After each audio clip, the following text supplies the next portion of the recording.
So Carmelo Anthony is one of the greatest scorers in NBA history, there's no doubt about that. He's got an awful lot of negative press in recent years. We can't forget that until last season, he averaged 20 points a game every year in his NBA career. And for the first 10 years he was in the NBA, he was the best player on a playoff team. And in the 2012-2013 season, he was actually the only person other than LeBron James to get a vote for MVP. He was the one person who stopped LeBron from winning unanimous MVP that year by getting one vote.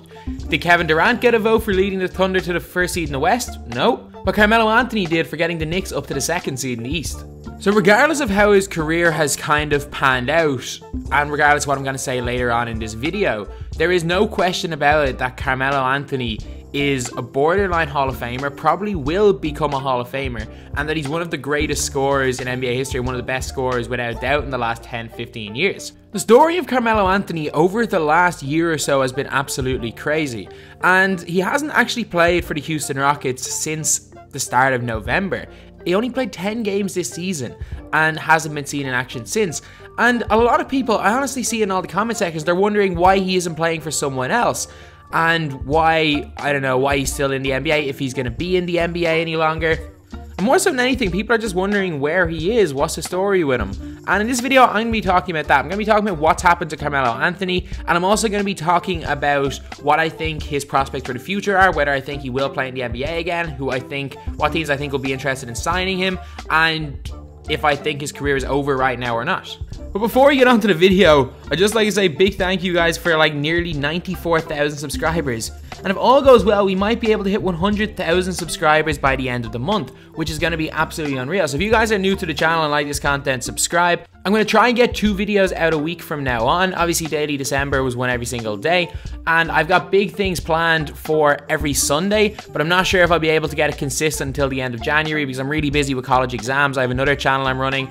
And also, this is the busiest time of the year in the Irish basketball season. So I'm playing an awful lot more than I will be once January finishes. But anyway, now let's get on to the main part of the video. So I'm going to just give a really quick history on how Carmelo Anthony's gotten to where he is right now. So Carmelo Anthony was actually an All-Star in 2017, which was less than 2 years ago for the New York Knicks. However, he kind of forced a trade out of New York in the summer of 2017. Due to his no trade clause, it meant that the Knicks couldn't get much for him. It meant they couldn't really get much of a haul for him because they could only trade in the places Carmelo Anthony wanted to go. And that was when the negative perception of him kind of started. However, he ended up getting traded to the Oklahoma City Thunder, who had Russell Westbrook and had just traded for another All-Star in Paul George. The big three were expected to compete for an NBA championship, and the Oklahoma City Thunder this year honestly are, with a big two, without Carmelo Anthony. Getting rid of him has made the team so much better, although they did get Dennis Schroeder, who's one of the best 6 men in the NBA. Carmelo Anthony doesn't play kind of modern NBA style. He plays an old mid-2000s iso ball style of basketball. And while on a struggling New York Knicks team, a lot of people didn't really notice that. It kind of went under the radar a little bit. And because he was putting up big enough numbers, no one really cared too much at a team that was losing. It was just seen as empty stats on a bad team. However, once he went to Oklahoma City, especially in the playoffs where he was expected to come up big, he was expected to be a closer, he completely shrunk and just showed that he just wasn't good enough to be to be the 3rd best player on a championship winning team. And the perception of Carmelo Anthony got even worse when he said that he was not going to come off the bench after being knocked out of the playoffs. He said that there was no chance of him coming off the bench the following season after a terrible playoffs, and people kind of understanding that the only way he was really going to be effective was off the bench as an ISO scorer leading a second unit, because as like a 3rd best player, as a spot-up shooter, he wasn't going to fit in really with many starting units, especially elite ones in the NBA. He was then traded to the Atlanta Hawks, who bought out his contract. They paid him basically $28 million to just leave. He then signed for the Houston Rockets, who had just made the Western Conference Finals, and he's playing with his best friend Chris Paul. However, that turned out to be a complete disaster, and after 10 games, they decided to cut ties with Carmelo Anthony and just bench him. And that's obviously the last most people have heard from Carmelo Anthony. And one thing that a lot of people don't seem to understand, a lot of people think that the Rockets waived Carmelo Anthony. They think that he's waived and he can sign for whoever. The problem is that Carmelo Anthony hasn't been waived by the Houston Rockets. He's still an active member of the Houston Rockets basketball team, and they're currently looking for trade partners to try to get something back for Carmelo Anthony. And also, another big reason why they haven't waived him is if they do waive Carmelo Anthony, and it turns out that no team wants him and he doesn't get picked up by another team, they will be hit with a luxury tax penalty. They'll be charged, I think it's 2.7 million in luxury tax if Carmelo Anthony isn't picked up. So the Houston Rockets aren't going to waive him unless they know for a fact that there's a team that are going to pick him up straight away. And as of right now, obviously, that's not the case. There's obviously no one looking to trade for him. There's no one looking at all for Carmelo Anthony. There's no current NBA team that wants him. But why is this? Why is it that Carmelo Anthony has gone from an all-star 2 years ago to a guy that nobody wants? And to be honest, more than anything, it's just fit. Carmelo Anthony's skill set doesn't translate to modern NBA, especially top-level modern NBA, where teams are looking to compete for an NBA championship.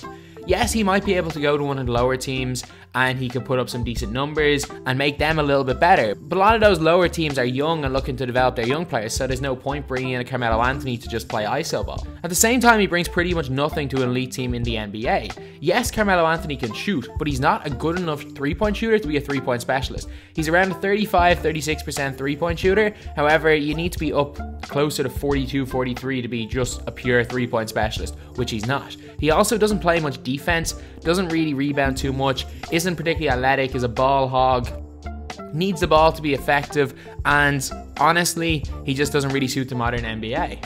So what do I think is going to happen to Carmelo Anthony? I honestly do think that a team is going to pick him up. Because, to be honest, the reason why a lot of people do argue that he should still be in the NBA and he should still be playing for the Houston Rockets, it's honestly true. Carmelo Anthony is a better basketball player than an awful lot of people in the NBA. While he's a more skilled basketball player, I'm not going to use better because better is really subjective. However, obviously his playstyle doesn't really fit with what a lot of teams are looking to run with.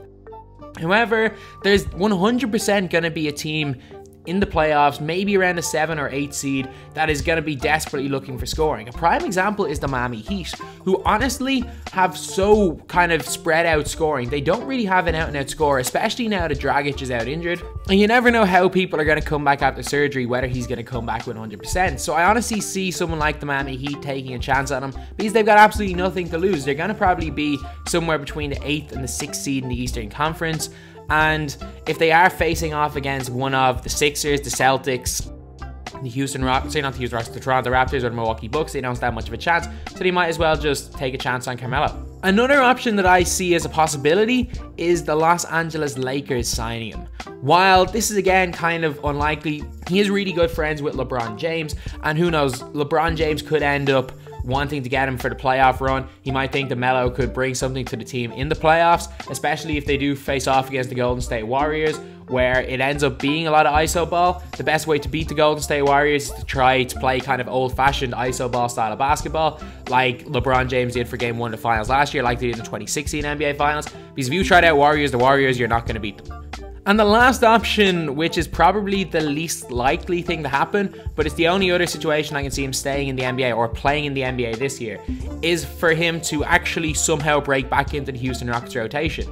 And the only way I can see that happening is if Chris Paul is injured, James Harden is also injured, and the team, aside from them two, doesn't really have any ISO scorers, and also if Eric Gordon's injured. And they might say, oh, let's give Carmelo Anthony a chance. If he has a couple of really good games, if he steps up big time, playing with the ball a lot, you never know, they might just have him kind of in the rotation or have him on the active roster for the playoffs with a plan on playing in the playoffs. That's something that I think may happen. However, that's very unlikely, and unless that happens in the next month or so, they're just going to either waive him or trade him to someone, but it's not looking like anyone's going to trade for him. I can't see any other team honestly looking to get him. Not even the Washington Wizards, who are struggling big time. John Wall's out injured, it's his hometown team. Not even they want them. So it's unlikely anyone else in the NBA takes him. And also, I think regardless of what happens, I think this may be his last year in the NBA, which is unfortunate because Carmelo Anthony was a player I grew up loving. And as the years went on, when I started looking into more basketball more and more, I started watching the game more and more, watching more different styles of basketball, he just became extremely frustrating a player to watch. However, as an NBA fan who just watched it for entertainment, he was always brilliant. I honestly think at the end of the season, the best thing he can do is go to China. And the reason I'm saying China specifically is because most other countries, they really focus on team ball. They focus on very little ISO basketball. You think that he would struggle if he went over to Europe. However, he goes to China. It's a league that's ran around pretty much ISO ball. Most of the Americans that are in the league are former NBA players. I'm pretty sure there is some sort of a rule about imports. You can only have a certain amount of imports, which is why there's not teams full of Americans in this league. So if he goes to China, suddenly he's allowed to play his ISO style of basketball. He's probably going to average around 40 points a game. And he's going to retire a hero in a country with over 1 billion people. So rather than if he ends his NBA career after this year, I'm actually scared that he may be remembered as a team killer, a guy who was horrible to have in a team, a guy who didn't make players around him better at all, a guy who couldn't adapt to the times. And to be fair, at the end of his career, none of that is false. However, his last couple of years were just so much of a disaster that it has the potential to kind of make people forget about what he did for the first 10 years of his NBA career, which was spectacular. Like, it was without doubt he was on track to be a Hall of Famer, and I still think he is a Hall of Fame player as of right now. But anyway, leave in the comments what you guys think about Carmelo Anthony's NBA career. Do you guys think he's a guy who was a superstar and just couldn't adapt to the times? Do you guys think he's just extremely overrated and a guy who was never a great basketball player, like some NBA YouTubers seem to suggest? But anyway, that's the video. Thank you guys for watching. Please like, comment, and subscribe.